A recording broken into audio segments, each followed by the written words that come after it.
Assalamu alaikum wa rahmatullahi wa barakatuh. How are you, everyone? I hope everyone is fine and hope everyone is okay with the technology. And this is the first time for us to use Teams as a live lecture for second year students of classical literature.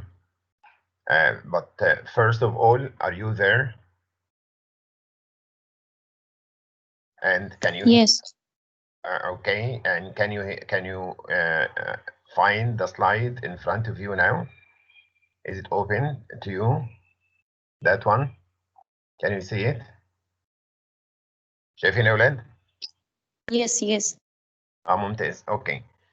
So we will have a look at some of the major points that will clarify and explain to you some of the major things that I explained in class before.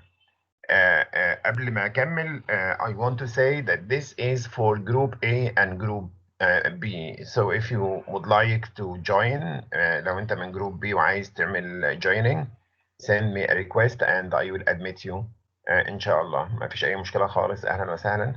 وبعدين دي لما تخلص المحاضرة دي هتتسجل على البرنامج مباشرة, وكل طلبة تقدر تاخد الفيديو وتستفيد منه, وانا I will try to publish or to post to my YouTube channel so everyone can see it inshallah. So but let us start. So this is the beginning class. معلش بعد اذنك اقفل الصوت. Classical contribution to world civilization, as we had last time, and as you can find in the textbook, the Greeks and the Romans had a lot of achievements and a lot of contribution to world civilization, especially in the fields of philosophy, of literature, of medicine, of politics, and of course of architecture. And I told you that you can find that in cities like Barcelona, like Italy, like Alex, Rome, for example. These columns that these pillars and columns that you can find everywhere, the impression that you get out of these pictures and these images is an impression of harmony, of order, of beauty, of equilibrium, of peace of mind, of tranquility. Keep these ideas and these values in mind. We will need them later on. So even in the field of architecture, they benefited the whole world and they introduced that kind of beauty and harmony to world architecture. And we move now to something called world order. In addition to the things that they contributed, like philosophy and literature and medicine and politics and architecture, they had something very important called the Greek world order. We can add that. Okay, Greek world order, which we will understand right now. I invite everyone to pay attention to this. This is quite important. نعم. الصوت مش واطي, يعني علي عندك أو عندك هتلاقي الصوت عالي جدا. This is the best I have here. No. الصوت واطي بالنسبة للناس كلها يا ولاد ولا كويس؟ الصوت واطي يا دكتور. واطي شوية. هو كويس عندي عامة. لا هو كويس عندي يا دكتور. شوفوا بقى الأجهزة بتاعتكم, إنما بالنسبة لي it's fine. الصوت عالي كويس. طيب تمام. افتحوا يا جماعة مكبر الصوت. ايه علوا من عندكم, انما هو بالنسبه لي كويس خالص. انا معليه على اخر حاجه, اصلا المفروض انه اخر حاجه. So now we are in the area of Greek world order. I had explained this already to group B and I began explaining it also to you كده على استحياء, ولكن now this is the time for us to understand. Please pay attention. Greek world order. يعني world order يعني the common ideas, the common thought in the minds and hearts of people at that time. That was how people thought, how people believed, how people looked at the whole world. The system available under which or through which people lived their lives and people behaved and people conducted everything in their lives. We have to know that that was not a religious world. ده ما كانش فيه like Christianity ولا Islam ولا Judaism. It was a world believing in its own order. So what kind of order was it? This is our job today. So this means balance. If you believe in that world order, you will achieve balance, you will achieve harmony, you will achieve order. كل المعاني دي زي بعضها أو قريبة من بعضها بتأدي نفس المعنى. You will achieve equilibrium and wisdom and resilience and resourcefulness. You will be successful. You will be someone living in harmony with the whole universe. That if you believe in world order. Type, what kind of order is it? It's the fact that you must live in harmony with the elements. They call it the elements. هنعملها هنا كده. انتوا متابعين انا بعمل ايه؟ شايفين؟ كده تمام؟ كده تمام يا دكتور. ايوه. Okay. So you must to live. You must live in harmony. Oh, it means you have to live in harmony with the various elements of the universe. What elements of the universe? Let's say, like air, the earth, the state.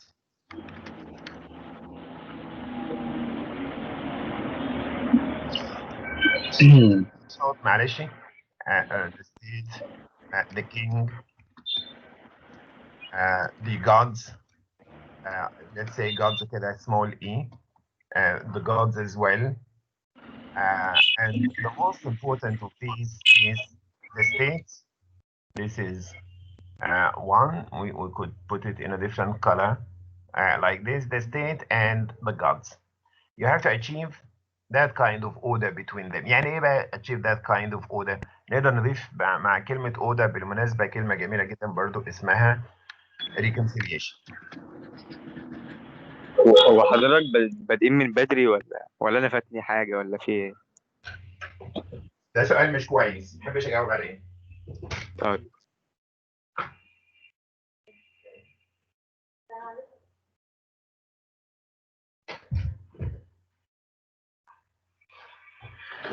So reconciliation, you have to achieve reconciliation. So to reconcile yourself with the state and with the gods and with all these elements of the universe, okay, which means absence of any clash with them. Don't clash with the elements. Don't clash with the earth, the state, the king, the gods.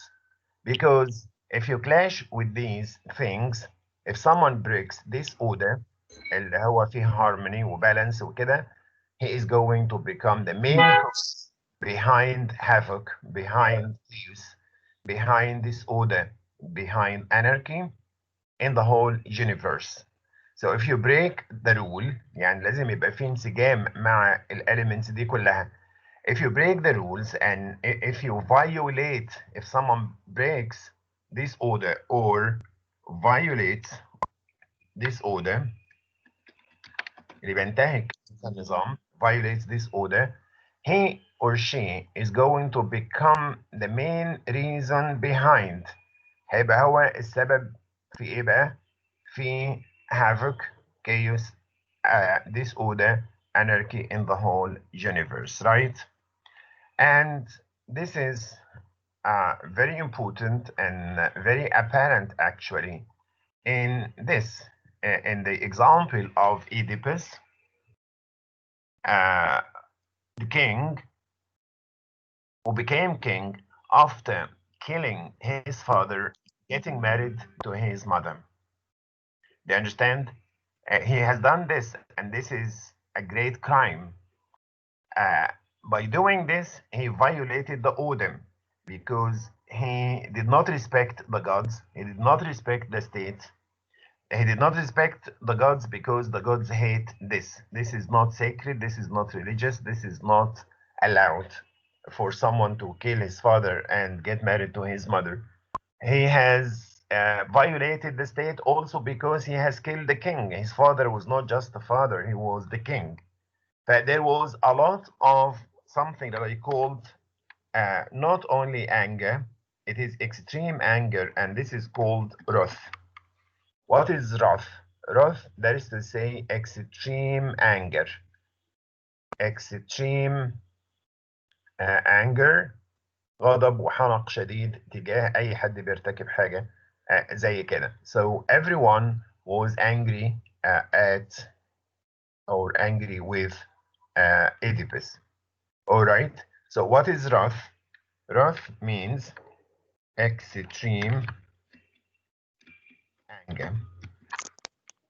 Why? Because by doing this, by violating all these rules, he became the major cause behind destruction and havoc and devastation and chaos and anarchy in the whole universe.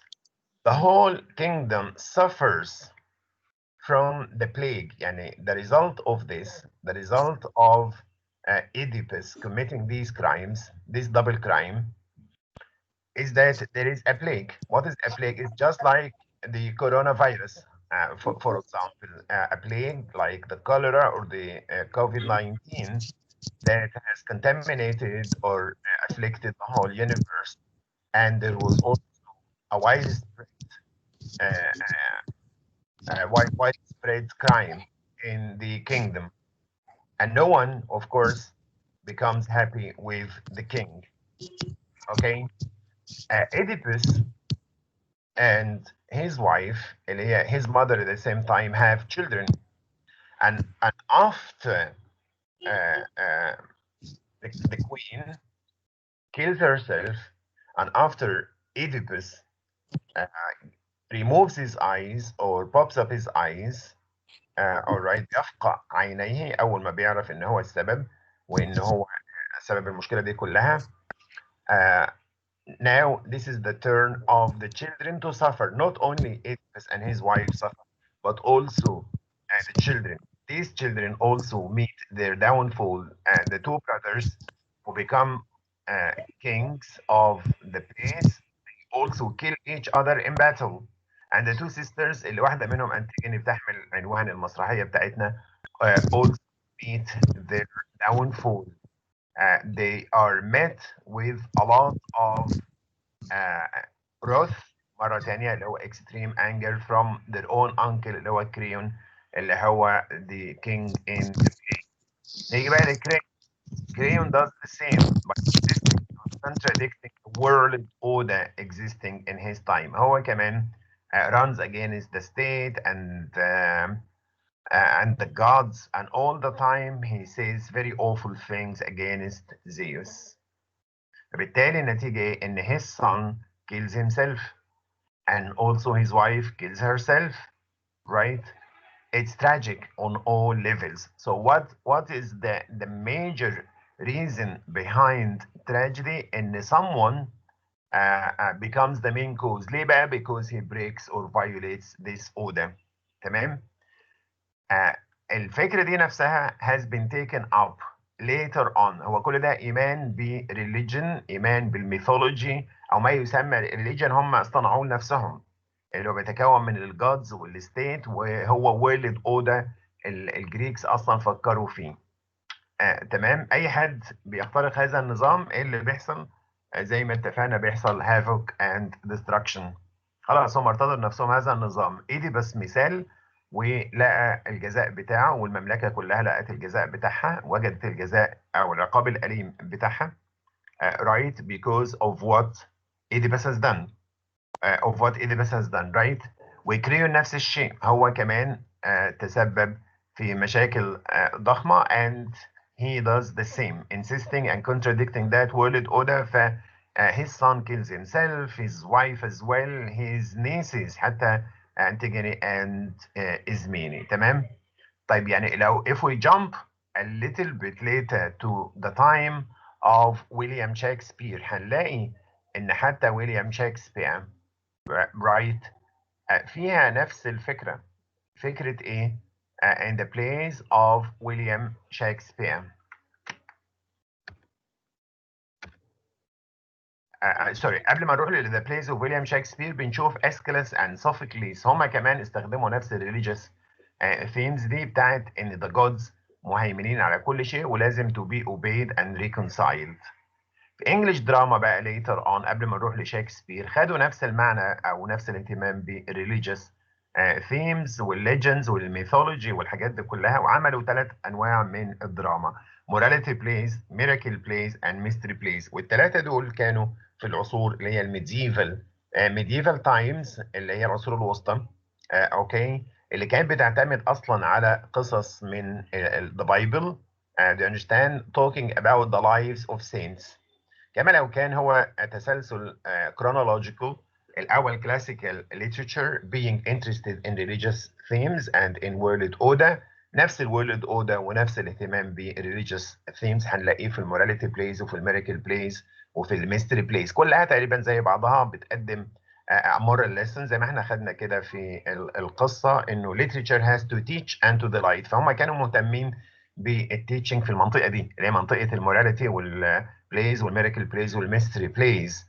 and you understand they were interested in what is called religious undertones or religious messages to be communicated to the audience تمام انما classical literature عند سوفوكليس وعند اسكيلس كان فيها teaching وكان فيها كمان delight يعني مش مجرد teaching بس كان فيها كمان ديلايت انما المسرح الانجليزي كانت بدايته بقى مع الموراليتي بليز في العصور الوسطى وادب العصور الوسطى كله كما سنقرا وندرس يعني كان بيعاني من مرحله الانحطاط والتدهور اخذوا بس من الجريكس الاهتمام بالنواحي اللي هي الريليجيوس والميثولوجيكال وحطوا ده في الموراليتي بليز وميراكل بليز وميستري بليز عند شكسبير بقى برضو هو كمان was inspired by that kind of religious thinking and mentality خاصة الورلد order اللي كانوا كل الناس اللي عايشة أيام شكسبير مهتمة بيه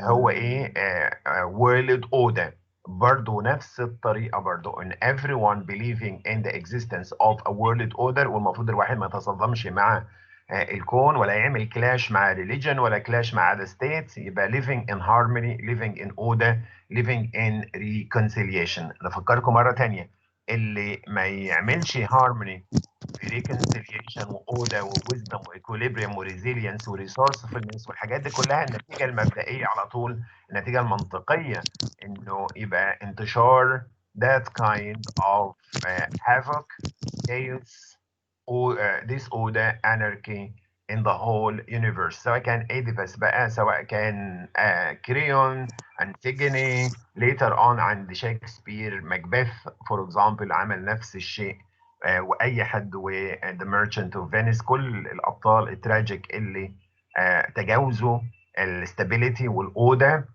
تسببوا في ان يبقى فيه هافوك وكيوس وديستركشن ده ممكن نسميه عند شكسبير وعند الكلاسيكال تايمز superstition the belief in superstition in the supernatural in the world order او اسمه universal order world order cosmic order برضو موجود مش بس عند الإيزابيثانز والبريتش ولكن موجود برضو في العالم الغربي كله western people believing in that kind of thinking كما لو كانت حلقات متصلة زي ما أنا قلت اللي كان بيفكر فيه الناس أيام الكلاسيكال تايمز موجود في العصور الوسطى وموجود في الإيزابيثان ايج عند شكسبير وموجود كمان فيما بعد ذلك من أعمال أدبية do you understand؟ بذكر بقى بالنسبة للامتحان اوكي ان احنا we will be interested in the booklet في المقام الاول والمفاهيم اللي احنا خدناها في المحاضرتين 3 كان في محاضرتين في الكليه والمحاضره دي كمان المحاضره دي قايمه على جريك وورلد اوردر وازاي هي اثرت من ايام الكلاسيكال تايمز لحد الادب الانجليزي فيما بعد خاصه شكسبير وقفنا امبارح عند ديس اكس ماكينه رايت، وخدنا في البوكلت كمان دراماتيس بيرسونا وشفناها في المسرحيه. ورايت بختم بحاجه كمان اسمها ايه؟ اسمها ابيلوج. ها؟ اقفل الصوت يا استاذ بعد اذنك على كلامك. بعد اذنك اقفل الصوت والا اعمل حضرتك هتختم كلكم بايه؟ ميوت. اقفل الصوت. خلاص خلاص ما فيش صوت، انتوا حرين.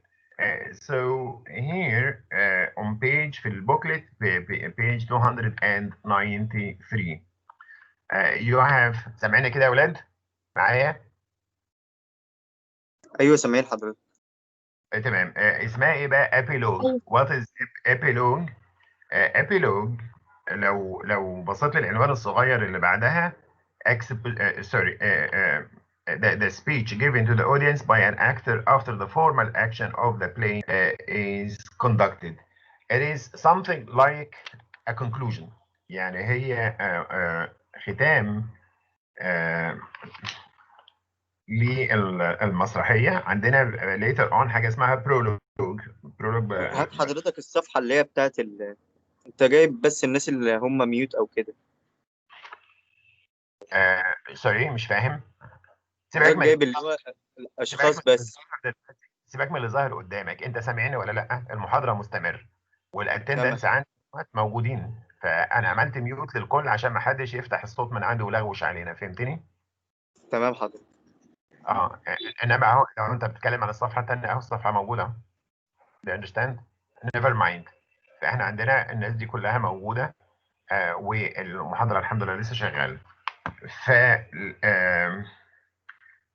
صفحة 303 يا أولاد في الكتيب في الأسفل خالص. The prologue is a speech given to the audience by an actor before the start of the play. تمام؟ يبقى زي إيه خطبة أو حوار أو مقدمة حتى للمؤلف نفسه بتتقال فين؟ في بداية المسرحية. ده prologue. لو رجعنا تاني لصفحة 293 عندنا the epilogue, a speech given to the audience by an actor after the formal action of the play is concluded. يبقى كما لو كان الابيلوج هو الكونكلوجن وكما لو كان البرولوج هو الايه؟ الانترودكشن بتاعت the play. هل البرولوج والابيلوج limited to classical literature؟ لا، ده موجودين كمان في برنارد شو وغيرهم من الكتاب اللي استخدموا برضو فكره البرولوج والابيلوج ان هم يقدموا للمسرح بمجموعه صفحات كده في البدايه، مش بالضروره تكون a discussion of the play itself او an exposition of the play او حتى the story. انا قلت الكلام ده ما اعرفش قلته كمان في جروب ايه ولا لا، ولكن I said that this might not have to do with the text of the play or the story itself. It is extra information. It's a space for the writer to express himself and to give us his point of view relating to religion, to politics, to literature, to society, to any kind of topic that he thinks pertinent or relevant to the prologue or to the epilogue. فالاثنين دول السكشنز او اليونتس او التولز دهيت اللي موجوده في دراماتورجي بتاعت الكلاسيكال تايمز اتكررت وامتدت حتى العصر بتاع العصور اللي تلت الكلاسيكال تايمز، سواء انجلش ليتريتشر او فرنش او all kinds of literature زي ما احنا قلنا. اذا الامتحان باختصار هيبقى عباره عن معلومات اتقالت في المحاضرات العاديه او في الاونلاين. تمام. وفي حاجات من البوكلت احنا لسه برضو we're not settled we're not decided هيبقى اختياري ولا هيبقى ايه، بس انت هيئ نفسك انت تكتب سطرين ثلاثه عن كل حاجه اذا كان الامتحان شورت نوتس، او ان انت تقرا ما بين السطور وتعرف. لو قلت لك مثلا the prologue is just like the conclusion and the epilogue is just like the introduction، هل المعلومه ديت صحيحه ولا لا؟ اقرا من البوكلت واسمع المحاضره ثانيه وهتعرف الاجابه الصحيحه. قبل ما اختم لو في اسئله اتفضلوا، اهلا بيكم. بعد اذنك ها بس. ها سامعني كده. يا عادل سامعك. بقول لك بس حضرتك لو تقول لنا مثلا صفحه كام وصفحه كام بس، والله طب ما المنهج انا داخل في ما كنتش مركز. انا قلت هو الابيلوج صفحه. 293 و302 وايه تاني؟ لا مش هقول لك ايه تاني. انا امبارح اصلا والمره اللي قبل كده قلت لكم في البوكلت وحددنا الاماكن. البوكلت حضرتك انا محدده بس خلاص. اللي هو هو حضرتك في المحاضره دي. ما هو يا حبيبي الحاجات اللي متحدده في البوكلت ذاكرها تمام، وذاكر اللي اتقال في المحاضرتين لو انت في جروب ايه، وكذلك في هي جروب بي. متسجله؟ ما اعرفش بقى، ده حاجه ترجع لك انت. لا المحاضره بتاعت حضرتك دي متسجله ولا هتنزل على سكرين؟ هتنزل ان شاء الله. خليك متابع نفس الصفحه نفس البرنامج، بعد شويه صغيرين هتنزل المحاضره، تقدر تحفظها عندك وتسمعها كذا مره. هو كان بس في حضرتك مشاكل في البرنامج فالناس تلاقيها داخله متاخر. دلوقتي كل المحاضره من اولها لاخرها هتبقى متسجله، ما تقلقش. اسئله تاني غير عادل؟ حضرتك طيب الميد تيرم هيبقى تشوز ولا؟ انا لسه قايل من شويه، انت ليه ما بتركزش في الكلام يا حبيبي؟ انا قلت ممكن يبقى كده وممكن اقول لك شورت نوتس لسه مش مقررين.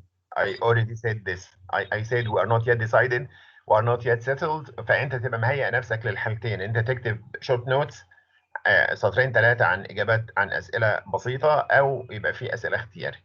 الاثنين مرشحين يبقوا في الامتحان. تمام حضرتك. في اسئله تاني؟ شكرا يا دكتور. ماشي، توفيق everyone, all the best. السلام عليكم.